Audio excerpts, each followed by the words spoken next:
I think it would be edifying if he tackled an actual mistake that an actual GM made. In his super interesting video, Oracles, Visions and Prophecies, Matthew Colville retells a mistake he made as a GM. Well, I had this idea for a subplot about a dying oracle who passes their visionary power onto someone else, and Jason's warlock was the only member of the team who was actively curious about the oracle. So she picked him. I didn't realize this was going to destroy the adventure, but it did.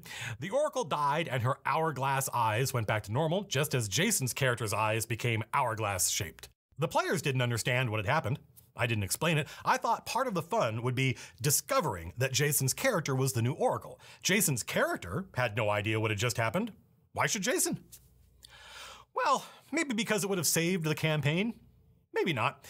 The players are supposed to escort some merchants through the dark forest, and on the way they discover a dungeon. Now, that was bad design on my part. You know, the merchant caravan isn't going to go into suspended animation while they're dungeon crawling. At one point, and this is within like an hour of Jason becoming the oracle, one player asked, well, what happens if we don't explore this dungeon? And I thought, hey, this is a good opportunity to show off Jason's new powers. So Jason has a vision of the city of Dalrath burning and these snakes writhing ominously over the fire. So what happens if we don't go into the dungeon? Well, the world ends is the implication, even if only locally, maybe. At least that was my intent. But that wasn't the player's interpretation. They didn't even realize the question and the vision were connected. That is something I screwed up. I could have made it obvious this vision was in response to their question. That would have been smart. Jason describes his vision, and the players decide it means the city is on fire right now, and they need to hurry and go save it. And at this point, I was well and truly boned. I think it would be super interesting to pick apart how we could solve this problem. He says it himself that he should have told the player what was going on, and I agree.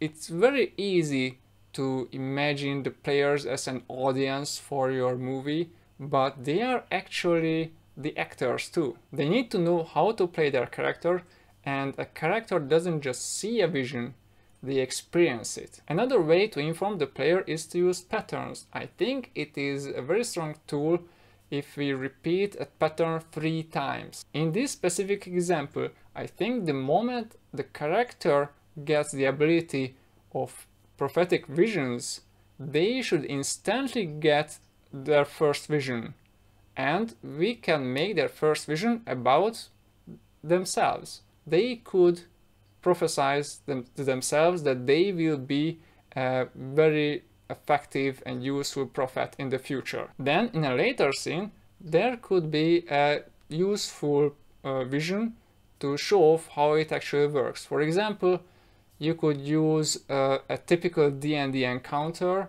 that's not distracting, and the vision could make the solution for the encounter trivial for the players. And the third prophetic vision happens at the critical moment. This is the only vision that actually matters. The first 2 was only to teach the players how it all works. But using patterns doesn't mean that you should omit explaining things explicitly to the players. For example, in all 3 cases, I would tell the player how far in the future their vision is. Now, this was a solution to this specific example, but let's talk about visions more generally. I'm going to use the method described in Algi's functions Write Amazing Adventures that you can get at Drive-Thru RPG. With functions, visions are just another building block of the adventure. They have a purpose and you use them to achieve that purpose. Now, in this video, Matthew goes on to... wait, can I call him Matthew? Matt? Mr. Colville?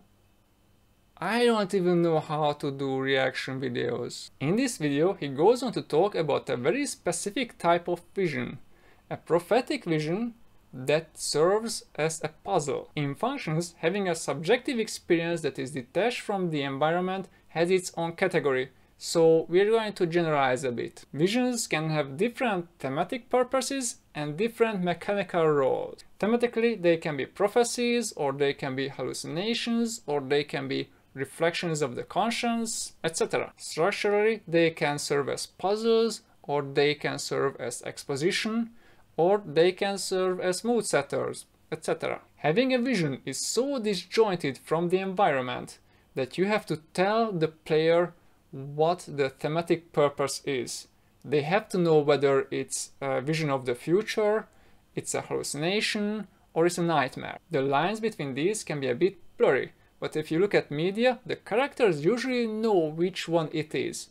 For example, Paul Atreides in Dune knows exactly that his dreams are prophetic, or Tony Stark in The Age of Ultron knows exactly that his vision is about his conscience. This is the thematic purpose, but how do we inform the player about the mechanical role of a vision? This is where it is useful to think about visions as functions. They have a purpose, and you need to achieve that purpose. If the vision is a puzzle, then you need to get across all the required clues to the players. If it is for setting the mood, then you need to be vague enough so that the players don't see too much into it. If it is about character development, then you should reference the past decisions of the character. And if it's a hallucination, then you could either describe it as it really happens or go through the senses of the character one by one. My motto for every GM: tell your players as much information as you can. If you're unsure whether you told your players enough, then tell more. Trust me, they can have 100% of the information and still be confused. You can learn more about this kind of GMing in Algi's Functions, Write Amazing Adventures. Search Algi's Functions at DriveThruRPG or go to algi.hu/functions. That's algi.hu/functions.